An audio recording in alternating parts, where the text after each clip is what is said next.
The bar lights were dim, the music loud, and the smell of cheap whiskey hung thick in the air when it happened. A sudden rip of fabric, sharp and cruel, cut through the noise louder than any guitar riff or rowdy laughter. Heads turned, voices hushed, and all eyes locked on the center of the room where a tall, leather-clad biker stood smirking, his rough hand clutching a torn piece of a woman's shirt. The young black woman he had humiliated stood frozen, her eyes wide with shock, her dignity shattered before an audience that didn't know whether to intervene or to keep watching. And then, like a storm about to break, the tattoo on her bare shoulder caught the flickering neon light, the proud insignia of the United States Marine Corps. The room went still, silence heavier than stone. Before I take you deeper into this emotional story, let me pause for just one moment. If you believe in kindness, in second chances, and in standing up for what's right even when the world stays silent, then please take a second to like this video, share it with someone who needs hope, and subscribe to our channel Royal Stories. Your support helps us continue bringing life-changing stories like this to the world. Now, let's return to the moment where everything changed. The woman's name was Alana. She wasn't just any ordinary woman in that bar, though to most strangers, she probably looked like a simple customer who wandered in alone for a drink. Alana was 32 years old, with deep brown skin that carried the glow of discipline and resilience. Her body bore strength, not just physical but spiritual, the kind forged in boot camps and battlefields. Years ago, she had worn the Marine uniform with pride, serving overseas in dusty, forgotten corners of the world where most Americans would never step foot. But life had shifted after her service ended. Back home, she carried invisible wounds, memories of brothers and sisters lost, the quiet ache of trying to fit into civilian life where people drank away problems they never truly understood. That night, she came to the bar not looking for trouble but seeking a moment of escape. She had been working long hours at a nearby auto repair shop, greasy hands and tired muscles her daily routine, just trying to survive. She wore a simple faded t-shirt, jeans, and boots, her hair pulled back neatly, and a pendant of her late brother, a Marine who never made it back, resting against her chest. But some men, like the biker who noticed her, thrived on weakness, or what they thought was weakness. His name was Roy, a broad-shouldered brute with arms painted in tattoos of skulls and fire. He had a cruel habit of picking the quietest soul in a room and dragging them into his circus of humiliation. When he saw Alana sitting quietly at the corner table, he decided she would be his evening entertainment. His friends howled when he swaggered over, grabbing at her shirt and tugging like a schoolyard bully desperate for attention.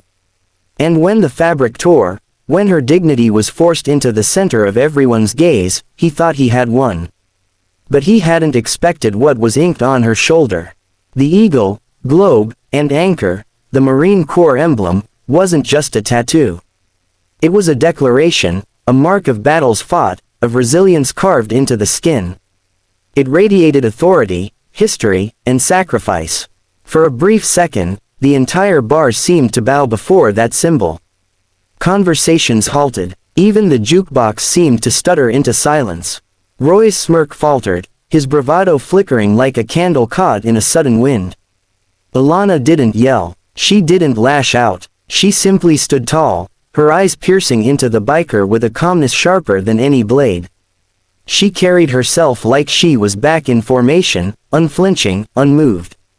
And the crowd, many of them veterans, bikers who themselves had faced wars abroad, recognized what Roy had just challenged. This wasn't just a woman he had humiliated. This was a Marine. Whispers rippled through the bar. Someone muttered, "She served." Another voice added, "Show some respect, man." And suddenly, the atmosphere shifted. Roy, once the predator, found himself caged in a room full of silent condemnation. But Alana didn't stop there. She walked toward him, every step steady, not with anger but with the weight of honor. She didn't raise her hand to strike him, though she could have ended the fight in seconds. Instead, she did something more powerful. She looked him straight in the eyes and said nothing. The silence became his punishment, his mirror. Roy dropped the torn fabric and shifted his gaze downward like a child caught in the act. Yet the story didn't end with humiliation alone. Something unexpected happened. The biker's arrogance cracked, but behind it was a man drowning in his own pain. Roy had once served too, not in the Marines, but in the army. His tattoos told stories of comrades lost, of rage that never healed. He had numbed his grief with alcohol, with dominance, with making others feel small. Seeing Alana's tattoo was like a mirror shoved in his face, reminding him of what he had abandoned, honor. The bar, now hushed, witnessed a transformation.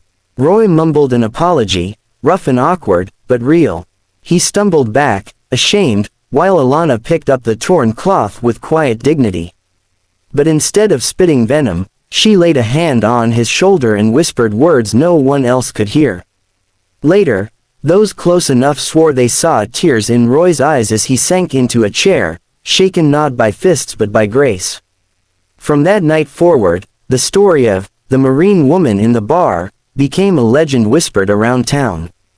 Alana didn't seek recognition, she never wanted the spotlight. But others began to rally around her. Veterans found her at the auto shop, thanking her for standing tall when the world watched. Struggling souls, men and women battling their own invisible wars, found courage in her quiet example. And even Roy, the man who once ripped her shirt, began to change.